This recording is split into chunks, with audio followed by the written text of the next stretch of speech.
ಬೆಂಗಳೂರು ನಗರದ ಜೆಪಿ ನಗರ 8ನೇ ಹಂತದ ಕೊತನೂರು ಭಾಗದಲ್ಲಿರುವ ಡ್ರಿಂಕೋ ಎಂಬ ರೆಸ್ಟೋರೆಂಟ್ ವಿರುದ್ಧ ಗಂಭೀರ ಆರೋಪ ಕೇಳಿಬಂದಿದೆ.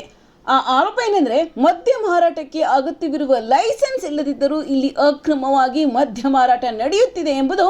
ಈ ಕುರಿತು ಸಾಕ್ಷಿಯಾಗಿ ಒಂದು ಬಿಲ್ ಪ್ರತಿಯು ಹೊರಬಂದಿದ್ದು, ಬಿಲ್ಲಿನಲ್ಲಿ ಡ್ರಿಂಕೋ ಎಂಬ ಹೆಸರಿನೊಂದಿಗೆ ಜೆಪಿ ನಗರ 8ನೇ ಹಂತ ಕೊತನೂರು ಆರ್ವಿ ಇನ್ಸ್ಟಿಟ್ಯೂಟ್ ಸಮೀಪ ಎಂಬ ವಿಳಾಸ ಸ್ಪಷ್ಟವಾಗಿ ಉಲ್ಲೇಖವಾಗ್ತಾ ಇದೆ. ಸ್ಥಳೀಯರು ನೀಡಿರುವ ಮಾಹಿತಿಯ ಪ್ರಕಾರ ಈ ರೆಸ್ಟೋರೆಂಟ್ನಲ್ಲಿ ನಿಯಮಗಳನ್ನು ಉಲ್ಲಂಘಿಸಿ ಮದ್ಯ ಮಾರಾಟ ನಡೆಯುತ್ತಿದೆ ಎನ್ನಲಾಗ್ತಾ ಇದೆ. ಇದರಿಂದಾಗಿ ಸಾರ್ವಜನಿಕರ ಸುರಕ್ಷತೆ ಹಾಗೂ ಕಾನೂನು ಪಾಲನೆ ಕುರಿತು ಪ್ರಶ್ನೆಗಳು ಎದ್ದಿವೆ. ಸಂಬಂಧಿಸಿದ ಅಧಿಕಾರಿಗಳು ಈ ವಿಷಯವನ್ನು ಗಂಭೀರವಾಗಿ ಪರಿಗಣಿಸಿ ಪರಿಶೀಲನೆ ನಡೆಸಬೇಕೆಂಬ ಆಗ್ರಹ ಕೂಡ ಕೇಳಿಬಂದಿದೆ. ಇನ್ನು ಈ ಕುರಿತು ಸಂಬಂಧಪಟ್ಟ ಅಬಕಾರಿ ಇಲಾಖೆ ಮತ್ತು ಪೊಲೀಸ್ ಇಲಾಖೆ ಕ್ರಮ ಕೈಗೊಳ್ಳುತ್ತದೆ ಎಂಬುದನ್ನು ಕಾದು ನೋಡಬೇಕಾಗಿದೆ.